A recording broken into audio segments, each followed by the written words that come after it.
There comes a moment after every great awakening that nobody prepares you for. Not the lightning strike, not the tears, not the beautiful collapse where suddenly you understand your childhood, your loneliness, your patterns, your fear. No, I'm talking about the morning after. The strangely quiet morning where you wake up expecting the universe to look different, and it doesn't. The sink is still full, the emails still wait, the same people still misunderstand you. Your bank account has not magically healed, your anxiety still knows your name. And the person in the mirror, despite everything you felt, everything you realized, still looks painfully familiar. That moment can feel almost insulting, because somewhere deep inside, many of us unconsciously believe awakening is supposed to be an escape hatch, a cinematic transformation, a doorway where suffering dissolves and clarity arrives wearing white robes and soft music. But real transformation rarely enters dramatically. Most of the time it enters quietly, like winter becoming spring, while nobody notices the trees changing. And this is where many people become lost. Not before the awakening, after it. Because awakening is seductive. It gives language to your pain. It illuminates hidden wounds. It makes you feel connected to something larger than your conditioning. But eventually the spiritual high fades, and then you are left standing in the ruins of your old identity, with no clear map for what comes next. That is the real beginning, not when you discover yourself, when you must live with what you discovered. There's a profound psychological truth hidden here. Human beings are addicted to revelation, but terrified of integration. We love breakthroughs because breakthroughs are emotional. Integration is repetitive, uncelebrated, slow.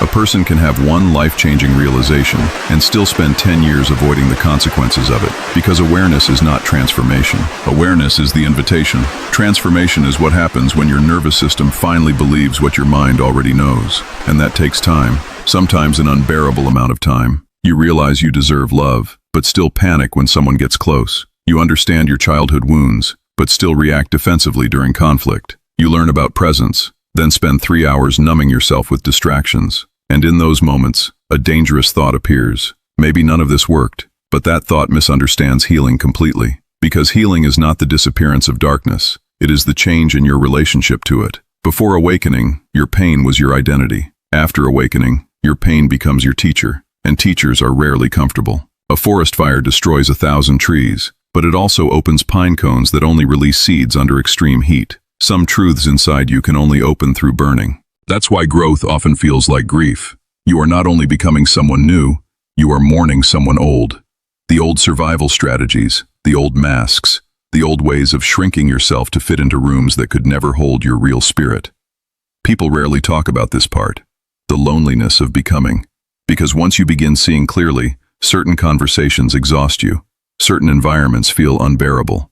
Certain relationships begin operating like shoes 3 sizes too small. And yet, you may still stay. For a while. Because the human mind prefers familiar pain over unfamiliar freedom. We return to old patterns not because we are weak, but because identity is gravitational. Even suffering can become home. Think about that.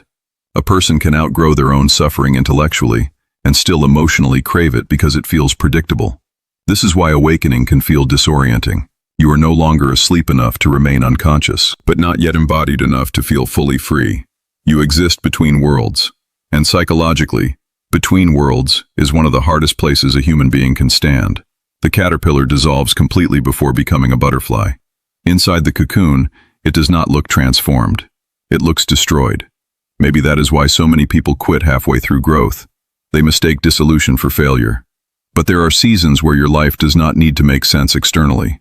It only needs to become honest internally. And honesty changes everything, not immediately, but irreversibly. Because once a person truly sees themselves, they cannot unsee it.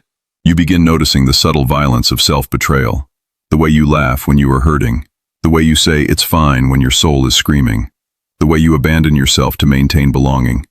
And eventually something sacred happens. You get tired, not sleepy, soul tired, tired of performing, tired of proving, tired of shape-shifting into versions of yourself designed for other people's comfort. And strangely, that exhaustion becomes holy, because sometimes collapse is not a punishment. Sometimes it is the soul refusing to carry what the heart can no longer survive. There is wisdom in breakdowns, not because pain is glamorous, not because suffering makes people superior, but because illusions are expensive to maintain. Eventually the psyche demands truth. Carl Jung once suggested that what we resist not only persists, but grows louder in the dark. And many awakenings are simply this: the unconscious finally becoming impossible to ignore, the anxiety you kept outrunning, the grief you intellectualized, the emptiness hidden beneath achievement. For years you called it stress, but deep down, it was disconnection. Disconnection from your body, your instincts, your joy, your grief, your humanity. And modern life makes this especially dangerous because the world rewards fragmentation. People are applauded for productivity while silently collapsing inside, celebrated for image while starving for meaning. So when awakening happens, it can initially feel like losing your mind. But maybe you are not losing your mind. Maybe you are losing the false self that exhaustion built. And that loss can feel terrifying, because identity is not just psychological, it is biological. Your habits, reactions, emotional loops, even your relationships become wired into your nervous system. So when you change internally, your entire body interprets uncertainty as danger. That's why growth can feel physically uncomfortable. Your system is asking, if I stop being who I had to become to survive, who will I be? And there is no instant answer, only practice, tiny, courageous moments, saying what you actually feel, resting without guilt, leaving conversations that diminish your spirit, allowing silence without rushing to fill it, learning that peace is not boredom. That last one changes lives, because many people confuse chaos with aliveness. If you grew up around instability, calm can initially feel empty, love can feel suspicious, stillness can feel unnatural. So after awakening, many unconsciously recreate turbulence simply to feel familiar again. And this is where maturity begins. When you stop asking, how do I feel intense all the time? And begin asking, how do I become whole? Wholeness is quieter than excitement. It is less cinematic, less performative, but it is real. Real like sitting alone without needing distraction. Real like telling the truth even when your voice shakes. Real like forgiving yourself for becoming who you needed to be during seasons you did not know how to survive. That kind of compassion changes a person, because eventually you realize the goal was never to become perfect. The goal was to become present, to inhabit your own life fully instead of constantly escaping it. And presence is not passive. Presence means feeling joy without clinging to it, feeling pain without becoming it, meeting reality without constantly demanding it become something else before you allow yourself to live. That is freedom. Not the absence of difficulty, but the absence of resistance to your own humanity. And perhaps the greatest shock after awakening is discovering that enlightenment does not remove your humanity. It deepens it. You still feel heartbreak. You still doubt yourself. You still have ordinary Tuesdays where nothing mystical happens. But now, you notice. You notice the sunlight touching the wall, the sadness hidden in someone's smile, the exhaustion beneath your ambition, the miracle of being alive long enough to change. Awakening does not turn you into something superhuman. It returns you to what is most human, sensitive, aware, connected, alive. And maybe the reason nothing has changed yet is because life is waiting for your inner world to become stable enough to hold the change. A seed breaks underground long before anything appears above the surface. To the outside world, nothing is happening, but beneath the soil, everything is happening. Roots are forming, and roots do not grow for applause. They grow because one day something beautiful will need support strong enough to survive the wind. So if you are in that strange season right now, where your inner world has awakened, but your outer life still looks the same, do not mistake invisibility for failure. Some of the most important transformations in human life are silent. No audience, no validation, no dramatic music, just a person, slowly becoming real. And perhaps that is the final revelation no one tells you when the awakening ends. You were never meant to escape your life. You were meant to finally arrive inside it. And the moment you stop waiting to become someone else before allowing yourself to live, the ordinary world begins to glow with an almost unbearable kind of meaning. Not because life became perfect, but because for the first time, you are truly here. There is a moment after every profound realization that feels strangely ordinary, almost disappointingly ordinary. You expect the sky to split open after a spiritual awakening. You expect clarity to arrive like sunlight flooding a dark room. You expect your habits to vanish, your fears to dissolve, your relationships to transform overnight. But instead, the next morning arrives quietly. The alarm still rings. The dishes are still in the sink. Your phone still carries unread messages from people who do not suddenly understand the new version of you. And somewhere in that silence, a quiet confusion begins to grow. Because deep down, many people unconsciously imagine awakening as an escape from the human experience. They believe that once they finally understand, life itself will rearrange around that understanding. But awakening is not renovation. It is revelation. It does not instantly change your circumstances. It changes the way you see them. And that difference can feel emotionally brutal in the beginning.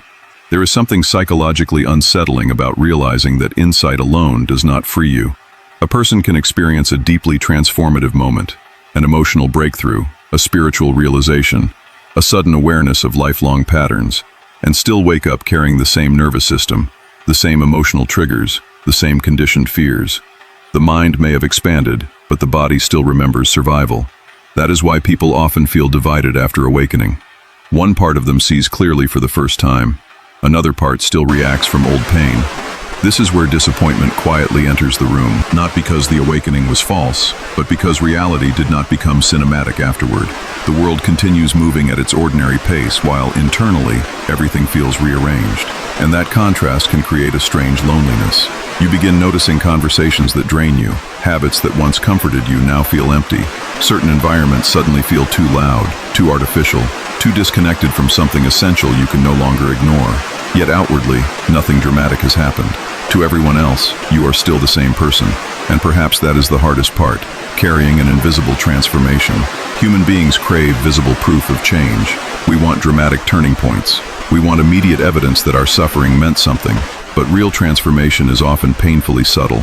It happens beneath the surface, in ways the outside world cannot yet recognize. Like roots growing underground before a tree ever breaks through the soil. The difficulty is that awakening often removes illusions faster than it builds stability. Suddenly, you see the patterns that once controlled you. You see how often you abandoned yourself for approval. You recognize the exhaustion hidden beneath your productivity. You become aware of emotional wounds you spent years outrunning. But awareness alone does not instantly heal those wounds. In fact, sometimes awareness initially intensifies them. What was unconscious can no longer hide in darkness. And so you find yourself in an uncomfortable space between who you were and who you are becoming. The old identity no longer fits, but the new self has not fully formed. Psychologically, this is one of the most disorienting experiences a human being can endure, because certainty is gone, but clarity is still incomplete. You are awake enough to see your life honestly, yet not fully transformed enough to know what to do with that truth. One of the most misunderstood ideas in personal growth is the belief that awareness alone changes people. It sounds beautiful in theory,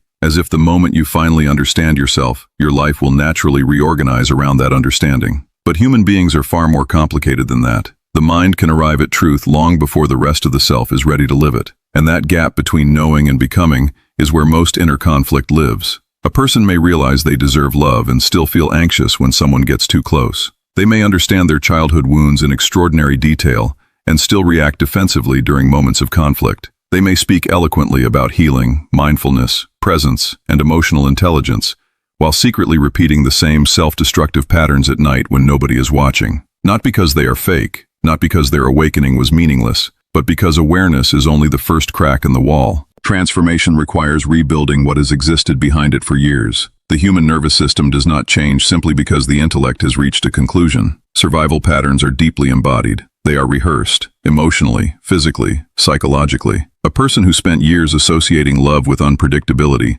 may intellectually crave healthy relationships, while emotionally distrusting peace itself. Someone raised in constant criticism may consciously know they are worthy, while unconsciously waiting for rejection in every room they enter. Awareness can expose the wound, but exposure is not the same thing as healing. That is why genuine transformation is rarely dramatic. It is repetitive, quiet, sometimes painfully slow. It happens in moments that seem almost insignificant from the outside. Pausing before reacting in anger, speaking honestly instead of performing strength, allowing rest without immediately feeling guilt, choosing not to return to what once numbed the pain. These moments rarely look revolutionary, but psychologically, they are enormous. Because transformation is not built through one grand realization. It is built through repeated evidence that the self is safe enough to change. And this is where many people become discouraged. They mistake recurring struggles for failure. They assume that if old fears still appear, then no real growth has happened. But healing is not linear because identity itself is layered. Some wounds were formed before language, before logic, before conscious memory. They live in reflexes, in emotional associations, in the body's anticipation of danger. You cannot simply think your way out of patterns that were learned through years of emotional survival. There is also a deeper reason people resist transformation even after awakening. Familiarity feels safer than freedom. The psyche becomes attached to what it knows, even when what it knows is painful. Human beings often cling to old identities because those identities once protected them. Hyper-independence may have developed to survive disappointment. Perfectionism may have formed to avoid rejection. Emotional numbness may have emerged to protect against overwhelming grief. When awakening begins dismantling these patterns, the mind interprets it not as liberation, but as threat. So transformation becomes less about becoming someone new, and more about teaching the body, the heart, and the nervous system that it is finally safe to stop surviving. That process takes patience most people underestimate.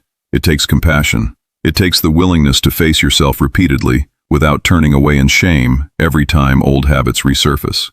Because awareness may open the door, but only lived experience can teach the soul how to walk through it. There is a loneliness that appears when you begin becoming someone your old life no longer recognizes. Not the loneliness of being physically alone, but the quieter, heavier loneliness of internal separation. The feeling that you can no longer comfortably return to who you once were, even if parts of you desperately want to. Growth creates this strange emotional distance between your past identity and your emerging self. And in that space, many people feel suspended between worlds. At first, the changes are subtle. Conversations that once entertained you begin to feel exhausting. You notice how often people speak without truly listening. You become aware of how much of social interaction is performance, rehearsed personalities, automatic responses, carefully managed appearances. Places that once felt familiar suddenly feel emotionally loud. Relationships built on mutual avoidance rather than genuine connection begin to feel fragile. And slowly, almost painfully, you realize you are changing in ways that others may not immediately understand. This can be deeply unsettling because human beings are psychologically wired for belonging. From childhood, survival has depended on connection, acceptance, inclusion. To outgrow old patterns often means risking old forms of belonging. That is why transformation can feel emotionally dangerous. Not because growth itself is harmful, but because every internal shift forces the question, if I become fully myself, who will still remain beside me? Many people delay their own evolution because of this fear. They continue shrinking to preserve relationships. They continue laughing at things that hurt them. They continue carrying identities they no longer believe in because those identities once earned them love, safety, approval, or survival. And the tragedy is that this self-abandonment often becomes so normalized that people no longer recognize it as pain. They call it maturity, responsibility, adaptation. But deep inside, something begins to ache whenever the soul is repeatedly ignored. The loneliness of becoming begins the moment authenticity becomes more important than performance. Suddenly, you cannot unsee your own patterns. You notice how often you apologize for your emotions. You notice how instinctively you hide your sensitivity to appear strong. You recognize how many versions of yourself were carefully constructed to fit into environments that never truly honored your humanity. And once this awareness arrives, pretending becomes exhausting. But here is the difficult truth few people talk about. Becoming your real self does not immediately make life easier. Sometimes it temporarily makes life feel emptier, because there is often a period where the old identity has dissolved, yet the new life has not fully formed. Old relationships may weaken, familiar routines may lose meaning. You may feel disconnected from environments that once gave you certainty. Psychologically, this creates grief. Not because you are failing, but because transformation involves loss. Every new version of yourself requires mourning an old one, and grief is rarely graceful. Some days you feel powerful and clear. Other days you miss the simplicity of unconsciousness. You miss not questioning everything. You miss belonging effortlessly, even if that belonging required self-betrayal. There are moments during growth when returning to your old life feels emotionally tempting simply because it was familiar. But familiarity is not always alignment. A bird breaking free from its shell would probably experience the outside world as terrifying at first.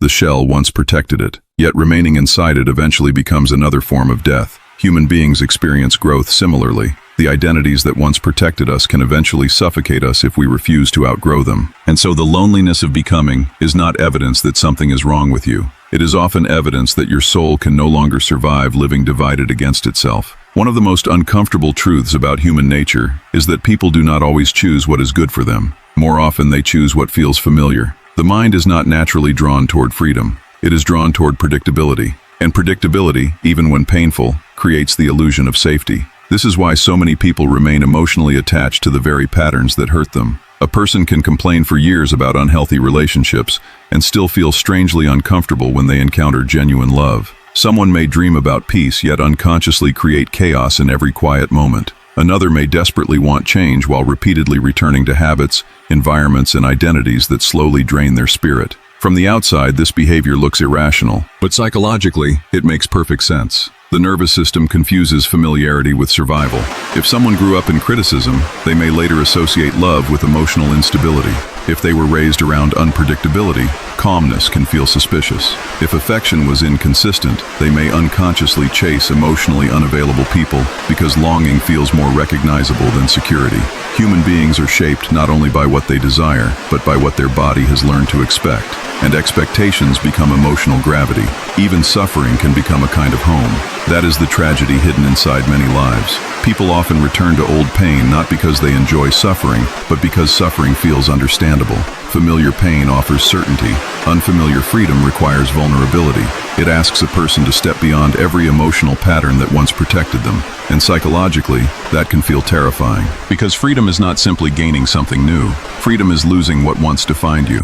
A person who built their identity around being needed may feel invisible when no longer rescuing others. Someone whose self-worth depended on achievement may feel empty when they stop overworking. An individual who survived by pleasing everyone may experience intense guilt the moment they begin setting boundaries. The old behaviors may have been unhealthy, but they also created structure, identity, and emotional predictability. This is why transformation often triggers internal resistance. People imagine growth as becoming stronger, wiser, more enlightened. But in reality, growth initially feels like uncertainty. It destabilizes familiar emotional systems. The mind begins asking frightening questions. Who am I without this role? Who am I without this pain? Who am I if I stop surviving the way I always have? And many people retreat at that point. Not because they lack intelligence or potential, but because the unknown feels psychologically unsafe. The brain prefers the certainty of disappointment over the unpredictability of change. At least old suffering comes with a map. There is also a strange emotional comfort in repetition. Familiar struggles allow people to preserve familiar identities. If someone has spent years believing they are unworthy, chaos confirms the story they already know. Dysfunction reinforces identity. And identity, even painful identity, can become addictive because it answers the terrifying uncertainty of existence with something solid. This is why awakening alone is not enough. Awareness may reveal the prison, but leaving it requires grieving the person who adapted to survive inside it. Real freedom demands emotional courage, not the dramatic kind, the quiet kind. The courage to remain in healthy love long enough to trust it. The courage to sit in peace without manufacturing conflict. The courage to stop chasing familiar suffering simply because it once felt like home. Because eventually, healing asks every person the same difficult question. Are you willing to disappoint the version of yourself that was built around survival in order to become the version built around truth? Most people spend their lives believing healing means reaching a point where pain no longer exists. They imagine growth as the complete disappearance of sadness, fear, grief, anxiety, or inner conflict. Somewhere along the way, many unconsciously develop the idea that becoming emotionally healthy means becoming emotionally untouched. But that expectation quietly creates even more suffering, because it turns ordinary human emotions into evidence of personal failure. The truth is far more compassionate. Healing is not the absence of darkness. It is learning how to stand in darkness without losing yourself inside it. Before growth begins, pain often becomes identity. A person does not simply experience fear, they become fearful. They do not simply carry sadness, they believe sadness defines who they are. Emotional suffering starts shaping perception, relationships, behavior, even self-worth. The mind begins organizing life around avoiding discomfort at all costs. And ironically, the more people resist pain, the more power pain gains over them. Because resisted emotions do not disappear, they wait. Human beings are remarkably skilled at postponing themselves. Some bury grief beneath productivity. Some escape loneliness through constant distraction. Others intellectualize every emotion until they can discuss their heartbreak academically while never actually feeling it. Modern culture often rewards this disconnection. People are praised for staying busy, staying composed, staying efficient. But beneath the surface, unprocessed pain quietly accumulates. And eventually, the psyche demands attention. Sometimes through anxiety, sometimes through exhaustion, sometimes through a sudden collapse that seems to arrive without warning. But emotional pain rarely appears suddenly. Most breakdowns are postponed conversations with the self. This is why healing can feel overwhelming in the beginning. Not because growth creates darkness, but because it removes the distractions that once concealed it. A person awakening emotionally may suddenly feel years of unresolved grief rushing forward all at once. Old memories resurface. Forgotten insecurities become visible. Long-suppressed emotions begin demanding acknowledgement. Many people mistake this intensity for regression. In reality, it is often the first honest encounter with what was already there. Healing changes the relationship to suffering by transforming avoidance into awareness. Instead of running from sadness, you learn to sit beside it without collapsing. Instead of judging fear, you begin listening to what it is trying to protect. Instead of treating grief like weakness, you recognize it as evidence that something meaningful once existed. This shift is profound because suffering becomes less personal.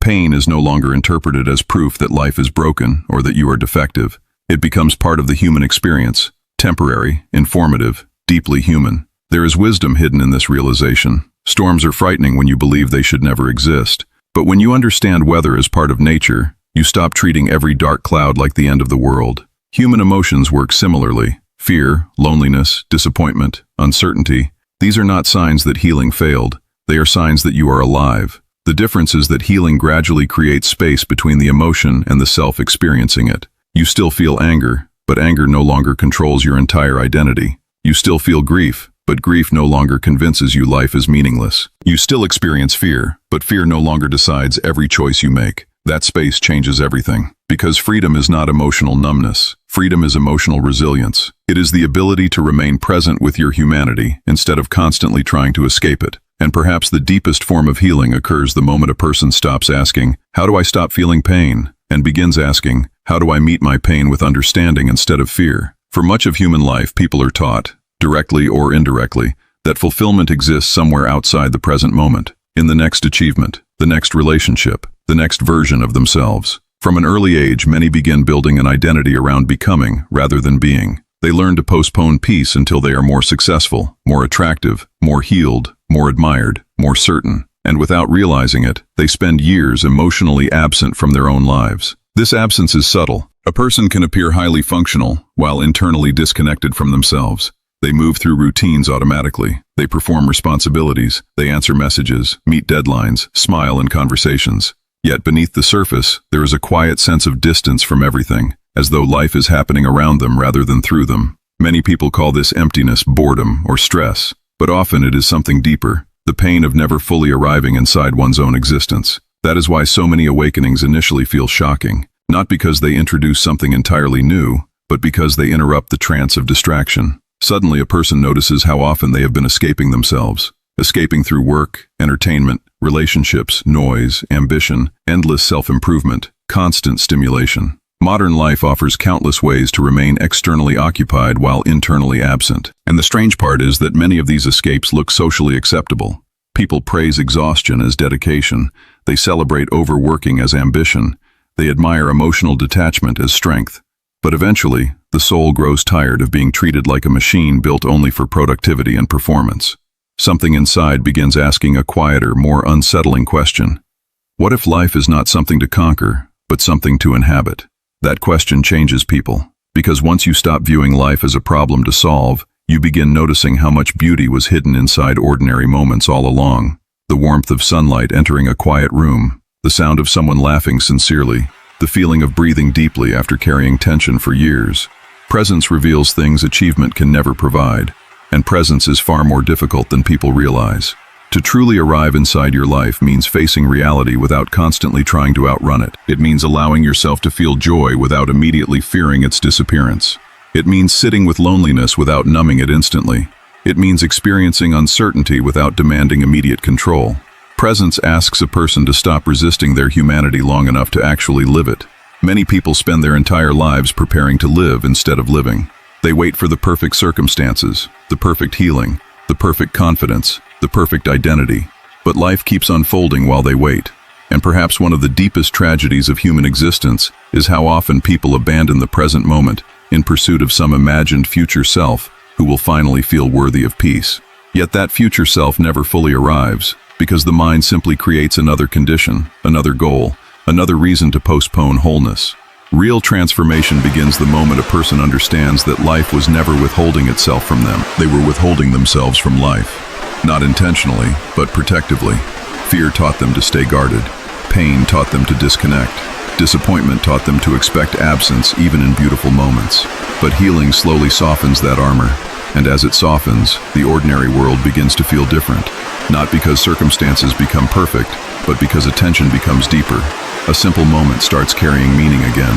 Breathing feels more intimate. Relationships feel more alive. Even silence becomes less empty. And perhaps that is the hidden purpose of awakening, not to remove you from the human experience, but to return you to it completely, honestly, and without running away.